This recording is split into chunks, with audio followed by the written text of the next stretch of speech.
আসন্ন ফিফা বিশ্বকাপের সেমিফাইনালে খেলবে কোন চারটা দল তাই জানালেন হামজা চৌধুরী, যেখানে আধুনিক ফুটবলে নিজেদের অভিজ্ঞতাকে কাজে লাগিয়ে দারুণ একটা প্রেডিকশন দিয়েছেন বাংলাদেশের এই সুপারস্টার। জানিয়ে রীতিমতো আলোড়ন তৈরি হয়েছে দেশের ফুটবলের ভক্তদের মনে। কারা আছেন হামজা চৌধুরীর বিশ্বকাপের সেমিফাইনালিস্টের তালিকায়, অপ্রত্যাশিতভাবে বাদ পড়েছে কোন কোন বড় দল, সেই সব কথাই জানবো এই রিপোর্টে। দেশের ফুটবলে বর্তমান সময়ের সবচেয়ে আলোচিত নাম হামজা দেওয়ান চৌধুরী। লেস্টার সিটির এই ডিফেন্সিভ মিডফিল্ডারকে নিয়ে দেশের ফুটবল ভক্তদের মনে উন্মাদনার শেষ নেই। জাতীয় দলের ম্যাচ না থাকলে যেখানে লাল সবুজের জার্সিতে হামজাকে দেখার অপেক্ষায় প্রতিনিয়ত প্রহর গুনে কোটি বাঙালি। তবে এবার মাঠের খেলার বাইরে ভিন্ন কারণে আলোচনার কেন্দ্রবিন্দুতে চলে এলেন দেশের ফুটবলের এই সুপারস্টার।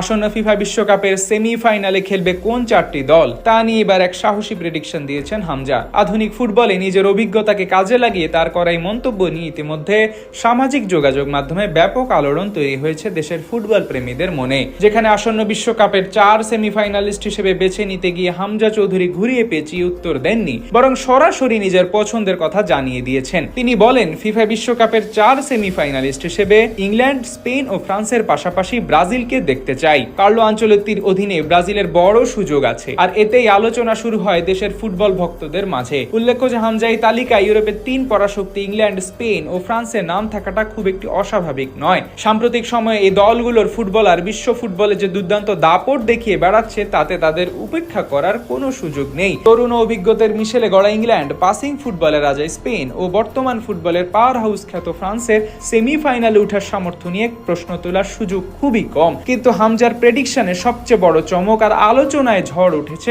অন্য দুটি জায়গায়। কার্লো আনচেলত্তির অধীনে ব্রাজিলের হেক্সা জয়ের সম্ভাবনা এবং উঠতে থাকা আর্জেন্টিনাকে এই তালিকা থেকে বাদ দেয়া নিয়েই ভক্তদের যত অভিযোগ। এমনিতে ব্রাজিলকে সেমিফাইনালে দেখার পেছনে বড় কারণ হিসেবে হামজা মনে করেন রিয়াল মাদ্রিদের সাবেক কোচ কার্লো আনচেলত্তিকে।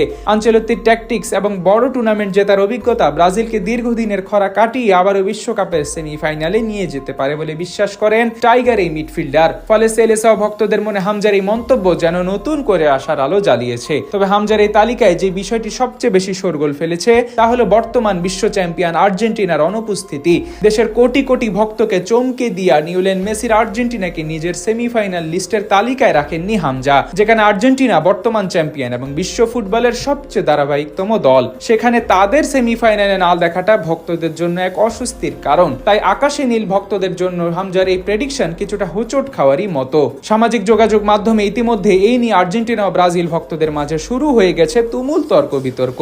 অনেকে বলছেন বর্তমান বিশ্ব চ্যাম্পিয়নদের এইভাবে এড়িয়ে যাওয়াটা হামজার বড় ভুল, আবার কেউ কেউ তার এই সাহসী ফুটবলীয় বিশ্লেষণে প্রশংসায় পঞ্চমুখ। সর্বোপরি পেশাদার ফুটবলার হিসেবে হামজা চৌধুরীর ইউরোপিয়ান ফুটবলের আধুনিক রণকৌশলকে খুব কাছ থেকে দেখেছেন, তাই তার এই প্রেডিকশনকে হালকা ভেবে উড়িয়ে দেওয়ার সুযোগ নেই। তবে বিশ্বমঞ্চে মাঠের ফুটবলে শেষ পর্যন্ত কি ঘটবে তা হয়তো সময় বলে দেবে।